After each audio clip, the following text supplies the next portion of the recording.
Ce que Maître Konaté nous décrit est entièrement en accord avec les faits. Les faits, c'est que nous aurions jamais dû en arriver là. Et pour que nous n'en arrivions pas là, nous aurions dû prendre les décisions qui vont dans le sens de la paix. Nous avons pris des décisions qui vont dans le sens du conflit. Et je fais partie de ceux qui, d'ailleurs, trouvent que cet entêtement à aller à l'affrontement est contre-productif. Dans l'histoire du Mali, l'accord d'Alger, c'est le seul accord de paix qui ait existé.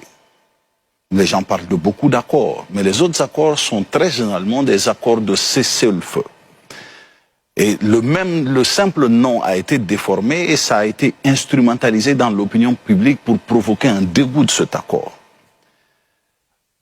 Le nom, c'est l'accord de paix issu du processus d'Alger, parce que l'accord en elle-même a été signé à Bamako, mais on l'a appelé accord d'Alger, et le fait même de dire cela a contribué à quelque part à toucher les consciences et les gens n'en voulaient pas.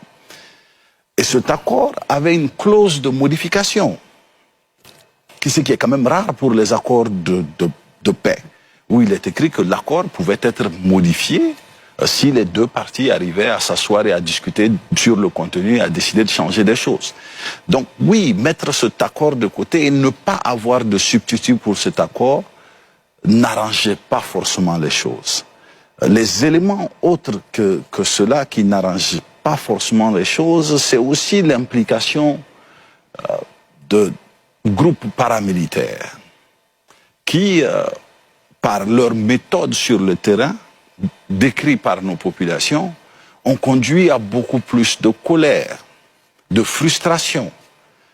Et la Katiba de Massina, par exemple, s'en est saisie pour instrumentaliser cela et s'ériger en protecteur de certaines communautés. Ce qui a aussi contribué à renforcer les rangs du JNIM. Une autre erreur stratégique qu'on ajoute à ce que M. le ministre a décrit, c'est lorsque le ministre de la Réconciliation, les vidéos doivent exister, qui le dit publiquement que nos villages peuvent signer des accords en attendant que l'armée vienne à leur secours. Sauf que quand ces accords sont signés, les populations sont souvent contraintes à payer la zakat, à partager leurs biens matériels avec ces groupes armés-là, et cela leur permet de gagner des moyens. Même si l'armée arrive après à les déloger, à libérer les populations, les moyens récoltés pendant la période de coexistence ou de cohabitation servent à renforcer les capacités financières de ces groupes-là. J'ai envie de décrire la situation plus profondément, Alassane, mais je me dis que l'heure n'est pas forcément à faire le bilan réel, parce que les gens peuvent se sentir accusés. Mais je me dis une seule chose, aujourd'hui, l'impératif pour nous, c'est de trouver un moyen d'atteindre un cessez-le-feu rapide et urgent.